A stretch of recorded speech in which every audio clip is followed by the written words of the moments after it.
O canal de Giuliano Lioy Munhoz apresenta Vida e Obra de Stephen Heller.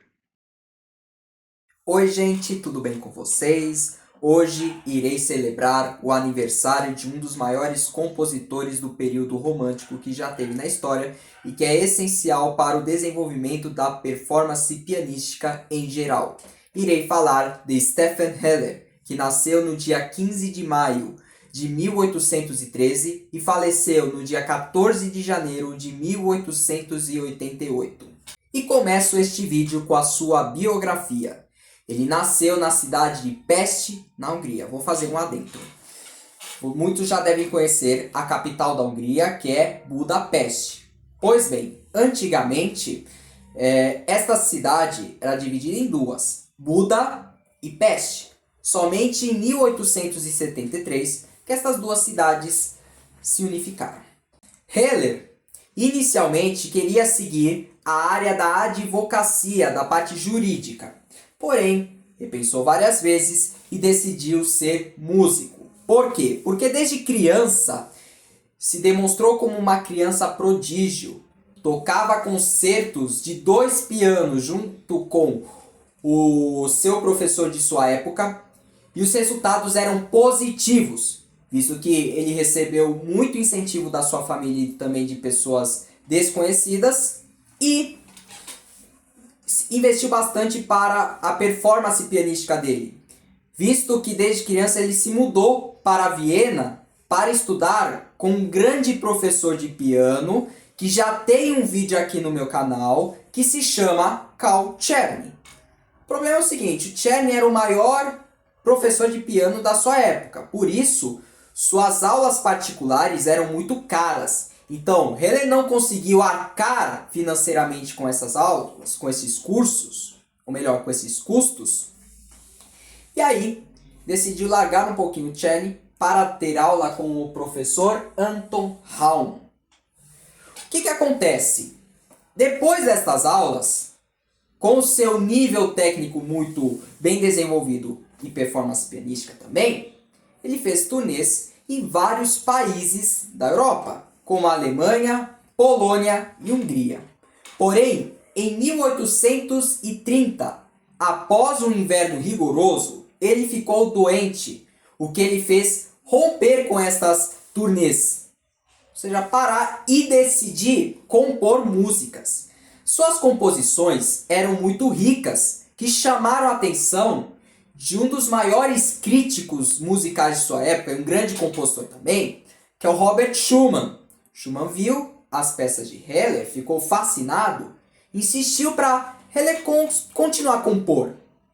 Então, vejam só, para ser elogiado por um crítico musical rigoroso de sua época, é porque ele está num bom caminho, não é verdade?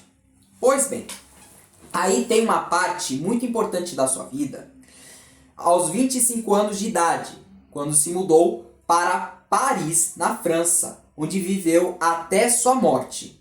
Lá em Paris, ele se tornou, além de um concertista, também um grande professor de piano, dando aulas para alunos importantes como Isidore Philipp, que anos depois esse Isidore se tornou chefe do departamento de piano do Conservatório de Paris.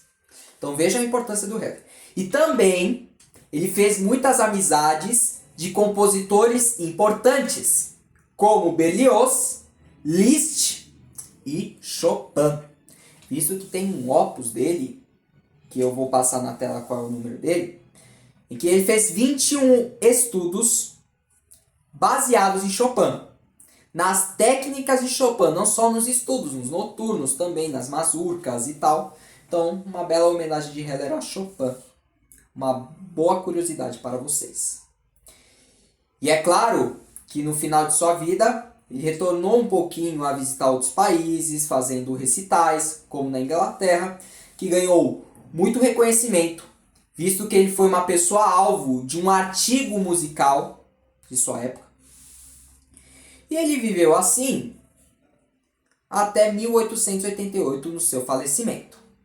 Ele era quase uma pessoa esquecida na sua morte, visto que anos depois do seu falecimento, muitas pessoas encontraram assim muitas obras importantes, a sua relevância na área musical, visto que o Heller ele é um compositor muito tocado, por exemplo, nos Estados Unidos, em conservatórios dos Estados Unidos, e depois foi se expandindo, até sendo um dos requisitos para provas de piano internacionais. Agora falando sobre as suas obras. Começo comparando Heller com o seu professor Carl-Czerny, que já tem aqui um vídeo, e é um compositor que eu amo muito. O que acontece?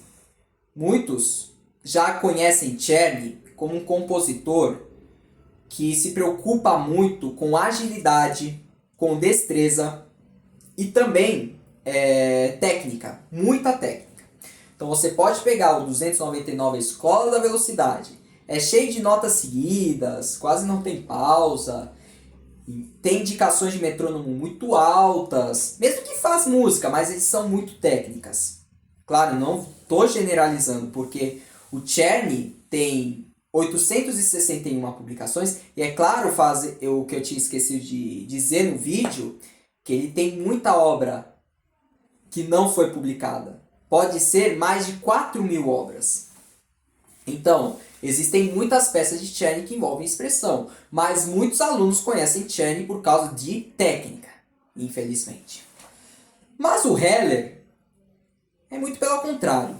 Muitos de seus estudos não envolvem velocidade, não envolvem desenvolvimento técnico super profundo. Apesar de ter técnica, mas não é tão exagerado como as de Kramer, do Moskovsky e tal. O Heller está preocupado muito com expressões, com interpretações, sensibilidade.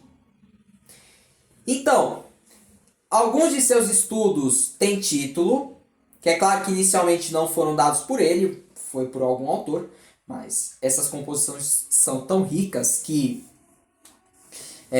deram títulos até.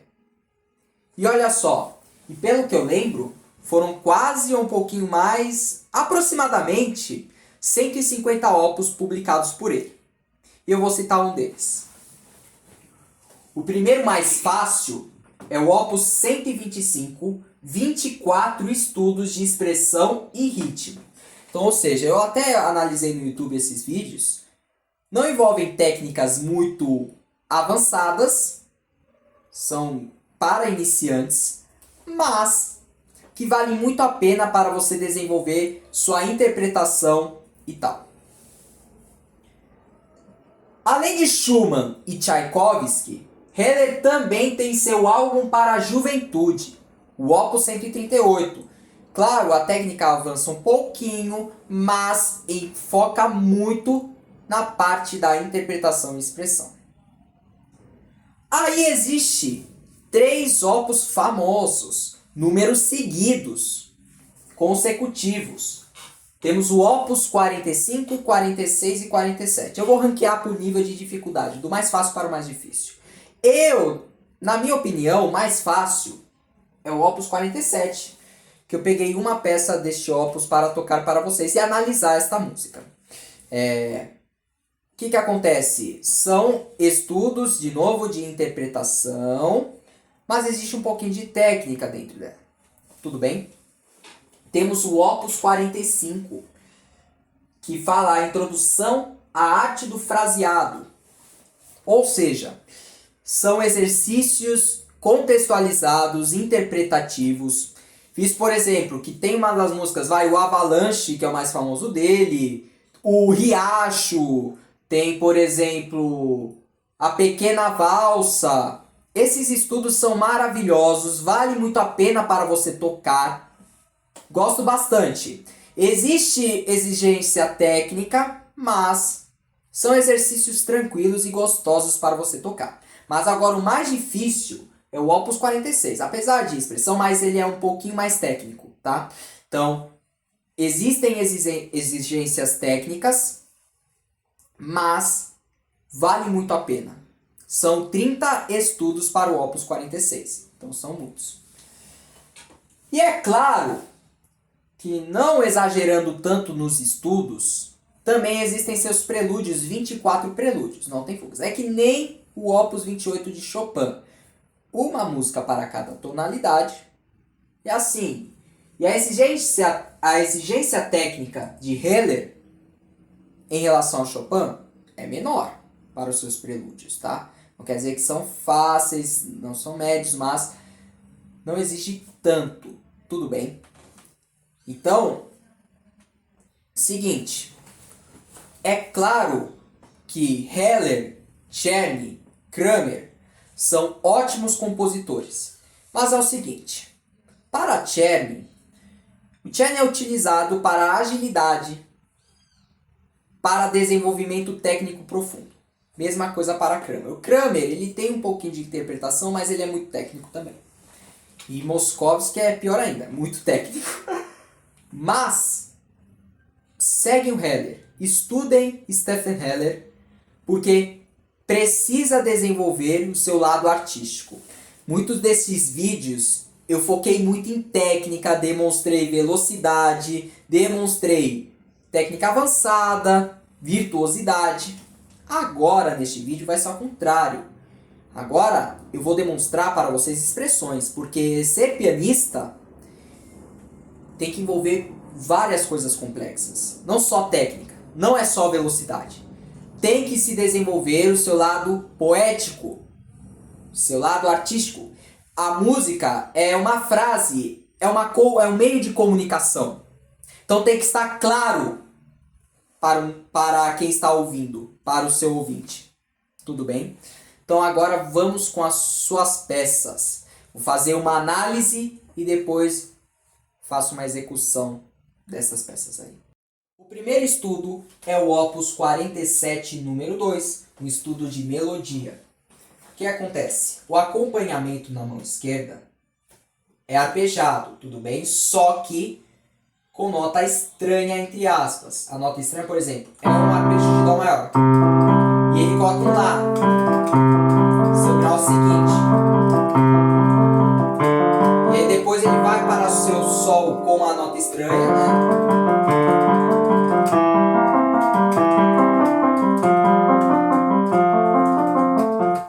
Esta técnica, o que acontece?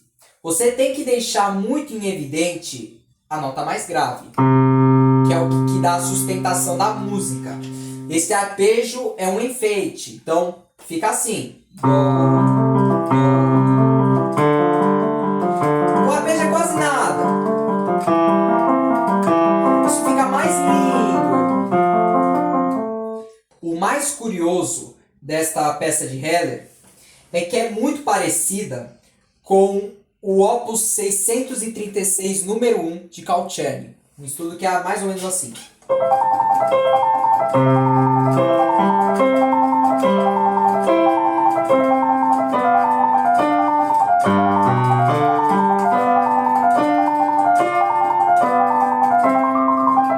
Tudo bem?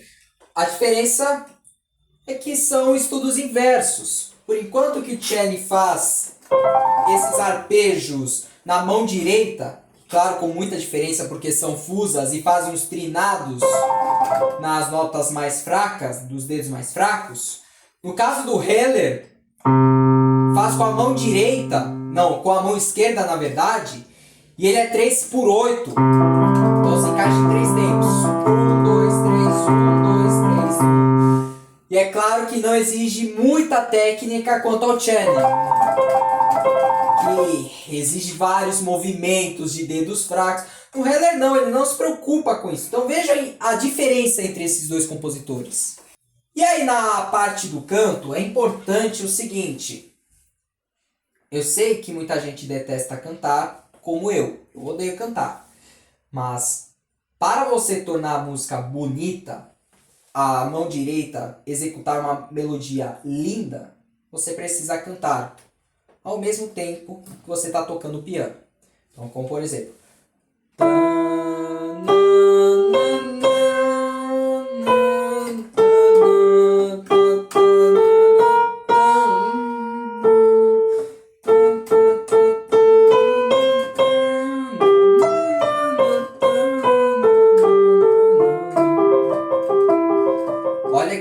interessante. Isso faz parte da melodia. O arpejo não faz parte, então isso porque ele coloca um pianíssimo aqui. Ó. E aí depois entra a melodia de novo.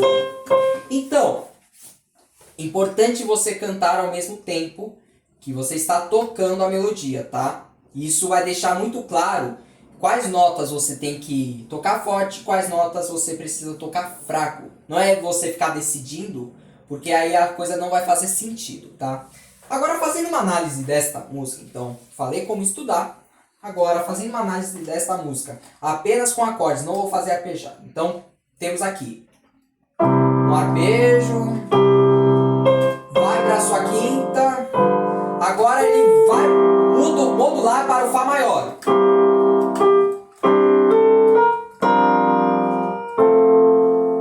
Olha que interessante nessa parte, ó.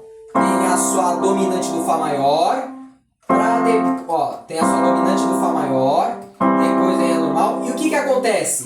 Existe uma dissonância que logo se resolve aqui.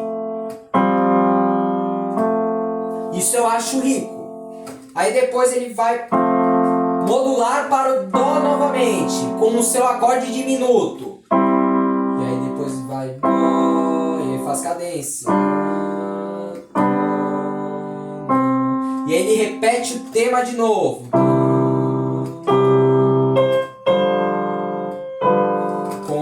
Modulando para o Fá.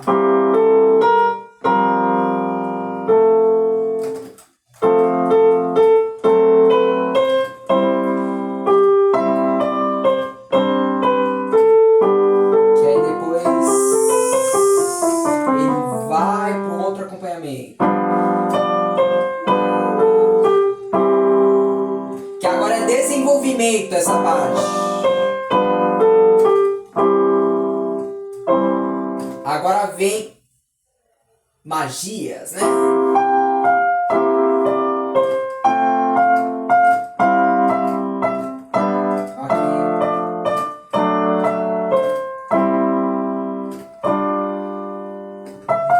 Agora ele volta para o seu tema inicial, né?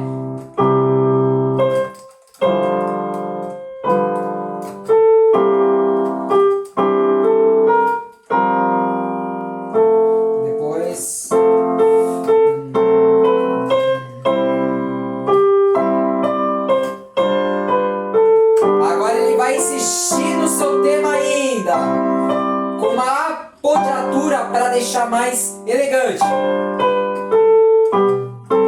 E depois ele faz uma quase cadência com seus acordes.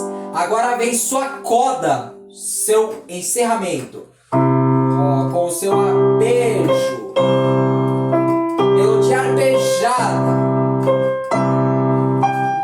Vai se atingindo seu pico e vai diminuindo, terminando com uma cadência normal. 5 e 1, tranquilo para encerrar. Agora fiquem com a música completa.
próximo estudo é o Opus 46, número 9, que lembra muito uma sonata de Scarlatti. Por quê? Porque é uma peça binária, ou seja, de duas partes A e B que se repetem duas vezes com os ritornelos, barras de repetição. E é claro, dá uma ressalva que o Heller, em alguns estudos, inspirou bastante em grandes compositores clássicos, como o próprio Robert Schumann, o Mozart, todas essas coisas aí. Então vamos lá, esta peça está em Ré menor. E olha que interessante esse início, ele faz assim, um arpejo de Ré menor modificado, e a mão direita responde com staccatos e um legato aqui, tudo bem? Esses staccatos tem que ser claros. E é tudo forte. Agora ele vai diminuindo e ele vai modular, ele vai terminar em Fá maior, que é a sua relativa.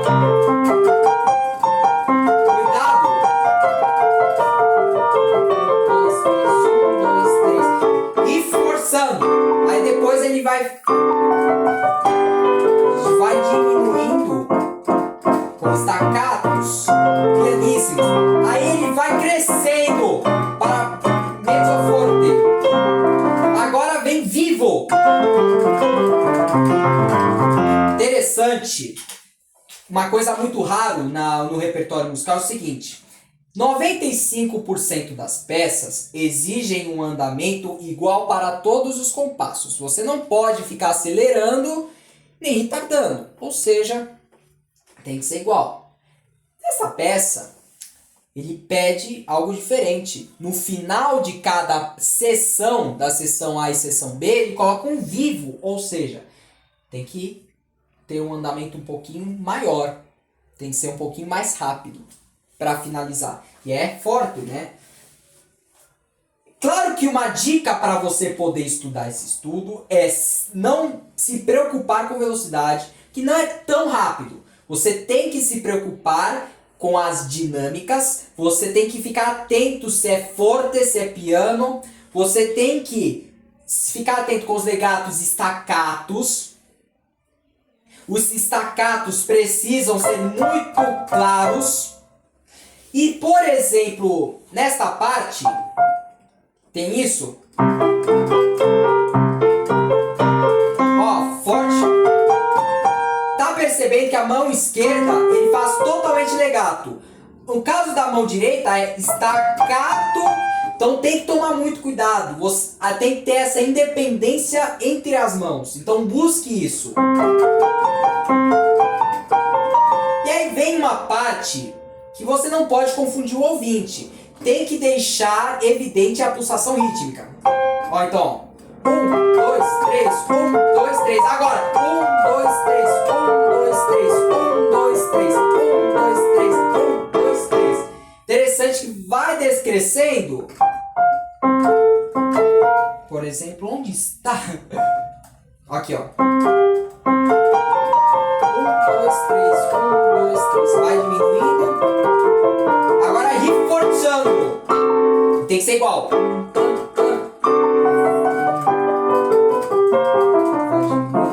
Vai, tem que deixar claro, tem que deixar limpo esses staccatos pianíssimos. Aí depois vai crescendo, mezzo forte. E aí depois legal quando você estuda essa parte que você pode fazer pro piano inteiro. Vamos tentar fazer?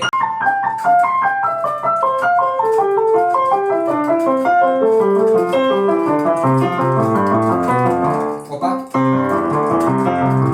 Na hora de estudar, faça isso bonito, tá? Eu fiz isso, muitas vezes deu certo. Só no vídeo que eu errado. Aí na próxima parte, a gente tem o seguinte. Temos isso daqui, continua no Fá maior. Mas ele vai modular para a sua tonalidade original, Ré menor. Vai a mão direita com o mesmo tema. Agora vai para Sol menor. Mão direita responde. Aí vai repetir o mesmo tema. Sabe o final da parte A? Vai acontecer a mesma coisa aqui, com diferenças, claro, só que vai ser em Ré menor, tá? Então vai ser a mesma coisa. só que em outra tonalidade. Então, por exemplo, aqui, ó, a gente tem, ó aqui. Agora que é diferente. Agora vai ser legato, tudo legato. 2, 3, 1, 2, 3, 1, 2, 3, 1, 2, 3, 1, 2, 3. Olha agora ele pede piano, não é reforçando. Piano, ó. Piano. E depois piano, aqui, ó. Piano. Agora mezzo forte. Desce, reforçando. Agora ele vai pra Ré menor. E agora é tudo forte. Claro que é a mesma coisa, só que com essas pequenas diferenças, você tem que ficar atento. Então, a forma de você poder estudar esse estudo é: fique atento com as dinâmicas, com o legato staccato, com a pulsação rítmica, com um toque limpo e clareza entre as duas mãos. Certo? Fiquem com a música.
Último estudo, que na verdade não é um estudo, é um prelúdio, uma peça que começa um recital. Olha que contradição, né? Porque esta é a última peça que é um prelúdio, né? Que é o início de um recital. Então, olha a loucura que tá dando. Mas eu coloquei essa, a última, como a última porque não é muito fácil. Mas ela é bem linda, apesar de ocupar somente uma página. E é uma composição muito rica. Vou mostrar para vocês.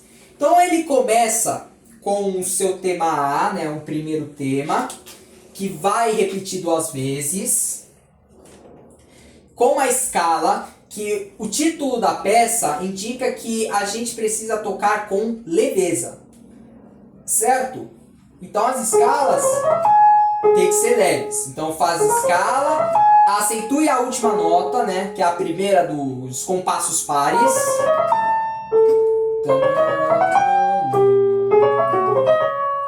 Então, para você poder estudar, não toque as notas rápidas de qualquer jeito. Você precisa contar. 1, 2, 3, 4, 1. Ó. 1 e 2 e 1 e 2 e 1 e 2 e 1 e 2 e 1 e 2 e 1 e 2 e 1 e 2 e 1 e 2 e... E o acompanhamento, ele ele tem um ritmo bastante diferente de C mínima, colcheia, C mínima. 1, E, 2, E, 1, E, 2, E. Isso lembra bastante ritmo de peças de música clássica brasileira que usam esse, não sei se chama sincopado, mas é mais ou menos assim.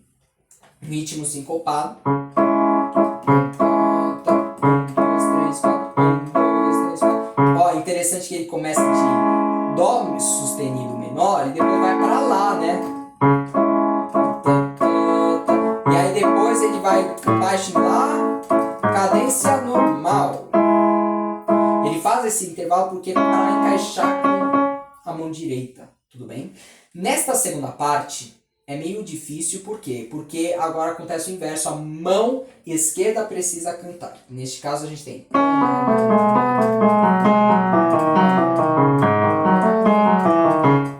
acentuando as primeiras notas de cada grupo de 4, né? E aí a mão direita também faz um pouquinho de melodia nas notas presas.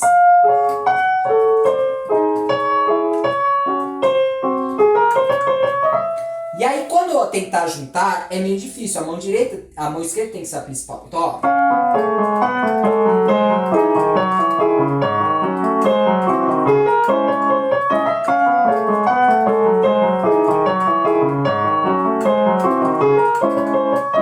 Agora, o que acontece? Essa segunda parte é mais como se fosse uma reafirmação ou como uma ponte para a resposta. A resposta que vai ser agora, que vai seguir ciclo das quartas. Então ele começa, por exemplo, de Fá menor para a sua quarta, depois vai para Mi para a sua quarta e depois aqui. Então, ó, veja só. Então a gente tem aqui, vai para a sua quarta, vai para Mi maior. E aí o que acontece? E aí depois ele vai para a sua quinta. E aí é claro que a mão direita também faz essas agora é o inverso, né? Agora essas notas longas acontecem nos compassos ímpares e as escalas nos compassos pares. Óbvio, porque na primeira parte, ímpares são as escalas e as notas longas nas pares. Então, na resposta ele faz uma invertida. Então, ó, veja só.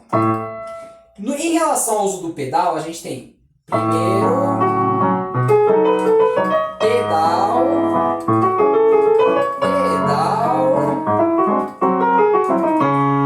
e aí depois ele faz uma escala, claro, crescendo, e quando atingir o pico, vai diminuindo. E faz a mesma coisa.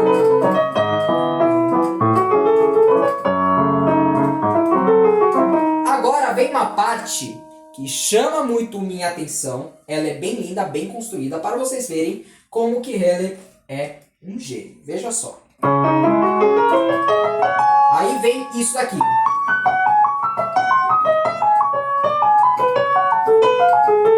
Você vê, são arpejos. Mas vejam só. A melodia, ó. Vamos começar pela mão esquerda para você ver. Temos isso. Que faz a melodia nas notas mais agudas dessa mão. E esses arpejos é bem lindo. Na hora de estudar, só estude a melodia e depois você insere a sustentação, né, o grave. Então,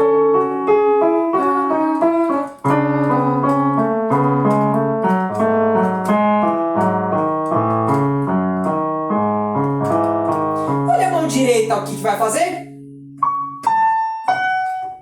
Se você pegar a primeira e a última nota de cada grupo de semicolcheias, de 4 semicolcheias, fica assim.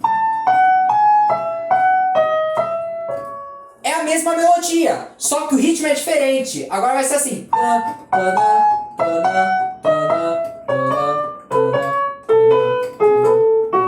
E olha só. E se você juntar essas duas melodias, fica assim.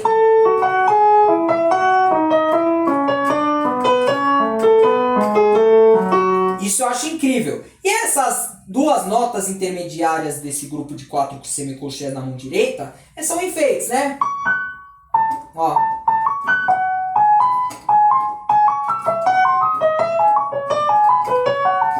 São efeitos. Tudo bem feito. E, percebendo como é composto essa música, é inacreditável. Ó, quer ver as mãos juntas?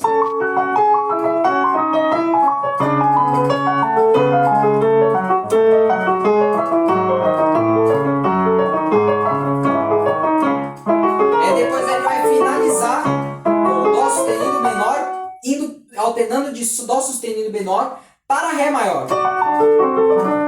Depois ele chega pelo seu pico e vai diminuindo e vai chegar nos seus acordes finais do piano. Quarto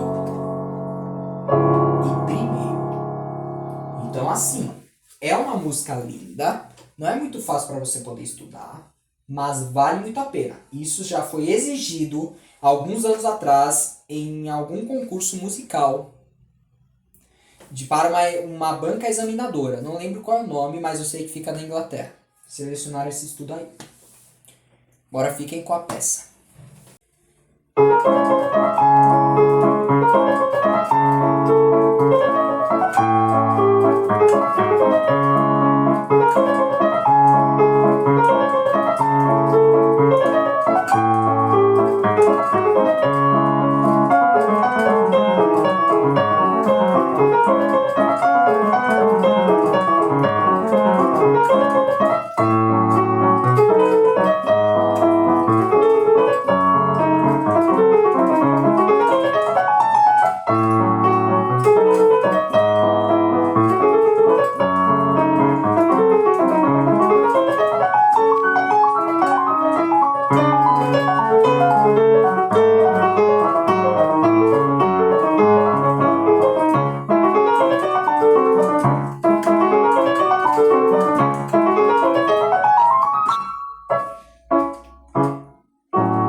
Então é isso, gente. Espero que tenham gostado deste compositor maravilhoso. Falo para vocês que, na minha opinião, Heller, ele foi um ótimo professor e que, a partir de das suas peças aí, ele ensinou a como ser um pianista.